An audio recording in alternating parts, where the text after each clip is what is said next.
मित्रों नमस्कार।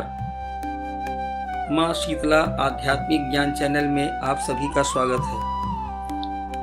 आज का विषय है मन क्या है, इसे वश में कैसे करें। मन ना तो पूरी तरह जड़ है, ना ही पूरी तरह चेतन। यह आत्मा के चेतन व प्रकृति के जड़ तत्वों के बीच मध्यस्थता करता है। मन सत, रज व तम तीन गुणों से मिलकर बना है, जो इसे जड़ व चेतन के मिलन बिंदु के रूप में स्थापित करता है।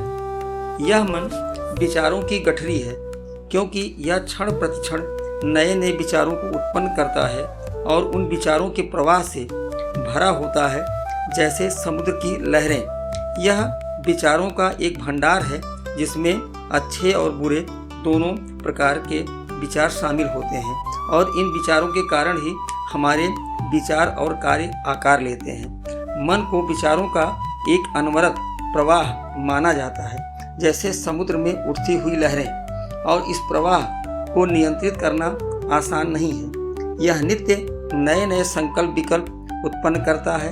यह इंद्रियों व बुद्धि के साथ मिलकर बहुत ही ज़्यादा शक्तिशाली हो जाता है। मन के संकल्प विकल्प के कारण ही हम इधर उधर भटकते रहते हैं। अज्ञान के कारण ही मन माया में फंसकर सांसारिक बंधनों से बंध जाता है। माया एक ऐसी शक्ति है जो सांसारिक वस्तुओं और इच्छाओं के प्रति आकर्षण पैदा करती है।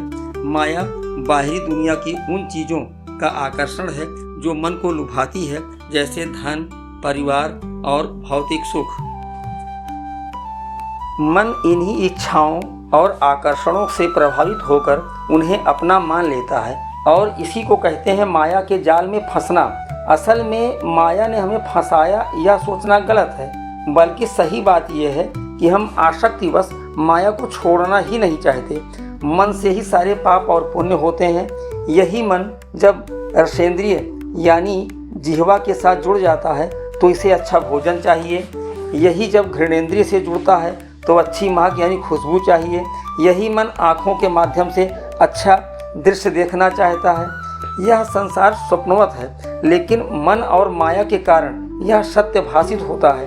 मन सभी इंद्रियों में प्रधान होता है और मनुष्य का शरीर मन और इंद्रियों के हिसाब से चलता है। जब तक मन सांसारिक गतिविधियों में लगा रहता है, यह तब तक स्थिर नहीं हो सकता।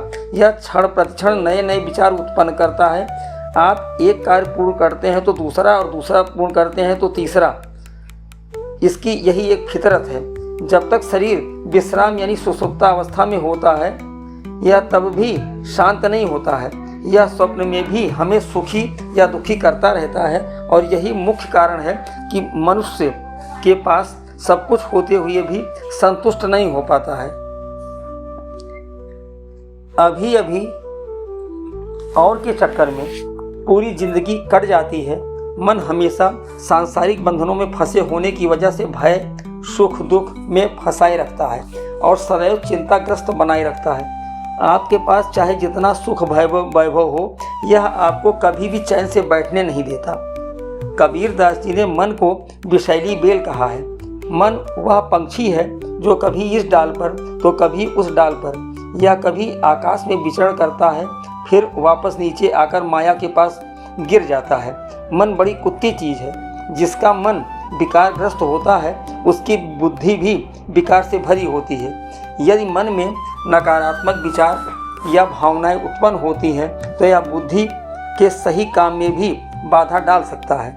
मन को अभ्यास और वैराग्य के माध्यम से वश में किया जा सकता है। जब तक हमारा मन आत्मा के नियंत्रण में नहीं होगा, तब तक यह निर्मल नहीं हो सकता।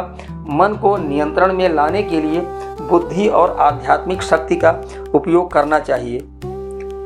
जब मन बाहरी विषयों की ओर जाए तो मन को आत्मा में स्थिर करना चाहिए, जैसे वायु के अभाव में दीपक की लौ स्थिर रहती है। भूतकाल और भविष्य की चिंता किए बिना वर्तमान में जीने का अभ्यास करना चाहिए। मन बिना आत्मज्ञान के स्थिर नहीं हो सकता है। कबीर साहब ने कहा है कि मन एक मस्ताना हाथी है बल्कि हाथी क्या उसके समान है, जिसे ज्ञान का अंकुश लगाकर बस में करना चाहिए। इस प्रकार विषैले विचारों को त्याग कर अमृत के फल का आनंद लेना चाहिए। कबीरदास जी कहते हैं कि कबीरा मन निर्मल भया जैसे गंगा नीर, पीछे पीछे हरि फिरे कहत कबीर कबीर। मित्रों, कबीरदास जी ने यह बहुत ही अच्छा कहा है कि यह मन जब तक निर्मल नहीं होगा, जिस तरह की गंगा का पानी, तब तक ईश्वर के भी दर्शन नहीं हो सकते। जिस दिन यह गंगा के पवित्र जल की तरह पवित्र हो जाएगा, निर्मल हो जाएगा, हरि स्वयं भक्त को खोजते खोजते उसके पास पहुंच जाएंगे। दूसरा, कबीरदास जी ने कहा है, तन को जोगी सब करें, मन को बिरला कोय, सब सिद्धि सहजे मिले, जो मन जोगी होए।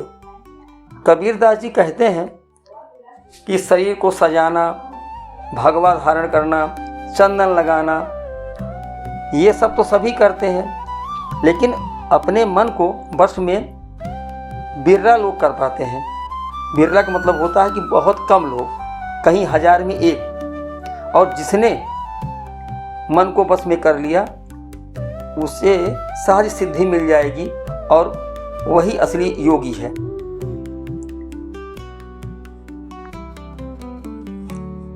मित्रों, आप लोगों से एक ये शिकायत है कि आप लोग वीडियो को पूरा नहीं देखते हैं, और जब पूरा देखेंगे तभी आपके समझ में आएगा कि इस वीडियो में क्या कहा गया है, क्या संदेश दिया गया है। आप 1 मिनट 30 सेकेंड देखकर इसे बकवास समझकर छोड़ देते हैं। यह गलती मत किया करें। कृपया हमारी इस वीडियो को लाइक सब्सक्राइब जरूर करें, ताकि मैं और अच्छी वीडियो आप तक पहुंचा सकूं। मित्रों, मन को जब तब पूजा पाठ, स्वाध्याय यानी शास्त्रों, उपनिषदों, वेदों, गीता इत्यादि का पठन पाठन से ही नियंत्रित किया जा सकता है। बुरे लोगों व नीच व्यक्तियों के बीच उठना बैठना नहीं चाहिए, क्योंकि जब तक पूजा पाठ इत्यादि के बाद भी संगत अच्छी नहीं होगी तो सब मेहनत बेकार है। इसलिए कुसंग से बचिए और सत्संगियों यानी अच्छे लोगों के बीच उठे बैठें, अच्छा सोचें, अच्छा खाएं। यह सब आपके मन को शुद्ध करने में काफ़ी सहायक सिद्ध होंगे। यहाँ यह ध्यान रखना होगा कि जैसे कबीर साहब ने कहा है, माला तो कर में फिरे, जीभ फिरे मुख माही, और मनुआ तो चहुदिस फिरे, यह तो सुमिरन नाही। कबीरदास जी कहते हैं, माला तो हाथ में फिर रही है और जीभ पर राम राम, लेकिन चंचल मन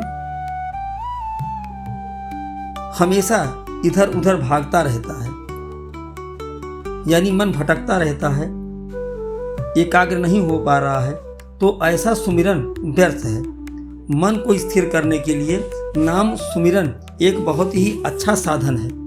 आप अपने कार्य को करते हुए जब मुख से या मन में राम राम या सोवहम या राम कृष्ण हरि या ओम नमः शिवाय, जो भी आपको अच्छा लगे वो नाम जप कर सकते हैं। यदि गुरु प्रदत्त नाम हो तो और अच्छी बात है। यदि मन को नाम सुमिरन में लगा पाए तो एक दिन स्थिति ऐसी आएगी कि आपकी वृत्ति भगवताकार हो जाएगी और फिर नाम जप आत्मा की गहराई से स्वतः निकलेगा और हर कदम पर आप अपने कर्मों के साक्षी हो जाएंगे। आप गलत कार्य तब कर ही नहीं पाएंगे और हर जीव में आपको भगवत दर्शन होंगे। आपका हृदय करुणा से भर जाएगा। आज के लिए बस इतना ही। धन्यवाद।